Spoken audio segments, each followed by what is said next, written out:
Introduction to inverse variation. आज हम समझेंगे कि इन्वर्स वेरिएशन क्या होता है और इसका आम लाइफ में हमारे पास वो कौन से केसेस हैं जिन पे हम इसको देख सकते हैं, इसको ऑब्जर्व कर सकते हैं। तो स्टार्ट करते हैं एक एग्जांपल से। यहाँ पर मैं एग्जांपल दे रहा हूँ, बहुत ही आम लाइफ की एग्जांपल है। फॉर एग्जांपल एक वर्कर है जो कि खेतों में काम कर रहा है, फॉर एग्जांपल, ठीक है। यहाँ पर मैं डिफरेंट यानी कैटेगरी के यहाँ पर शो कर रहा हूँ।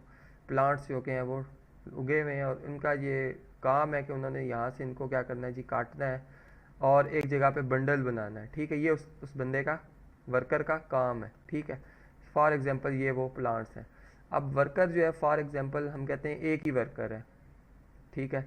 ये एक वर्कर है, यहाँ पे चलें जिसकी पिक्चर भी बना देते हैं। अब ये एक वर्कर है जिसने इनको जो है क्या करना है जी, काटना है।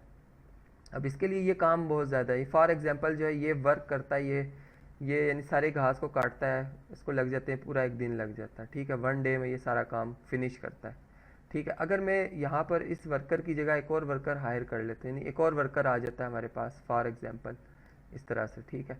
अब ये दो पर्सन हो गए हैं। अब ये दोनों मिलकर इसी काम को जो है वो हाफ डे में कवर कर लेंगे। यानी यहाँ पर अब उनका जो वर्क है, यानी बंदों की तादाद मैंने बढ़ाई तो जो काम करने की सलाहियत है वो ज़्यादा हो गई है, ठीक है।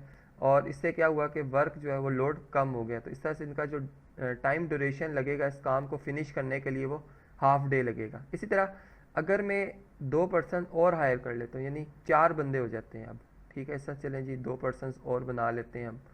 यहाँ पर फॉर एग्जांपल दो पर्सन और आ गए हैं।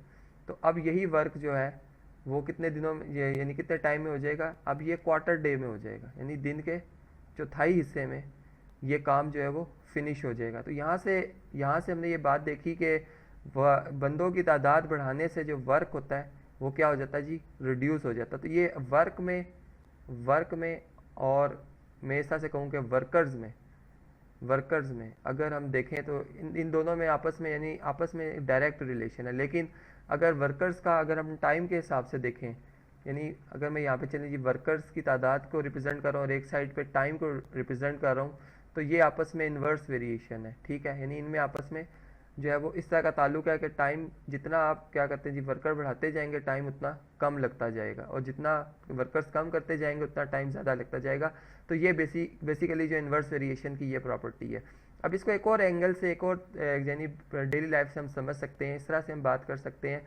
फॉर एग्जांपल हमने मुशाहिदा किया कि एक नदी में इस तरह से पानी जो है वो बह रहा है, ठीक है। यहाँ पे चलिए एक फॉर एग्जांपल मैं यहाँ पे एक बना देता हूँ, ये एक पानी जो है फ्लो कर रहा है यहाँ से, ठीक है।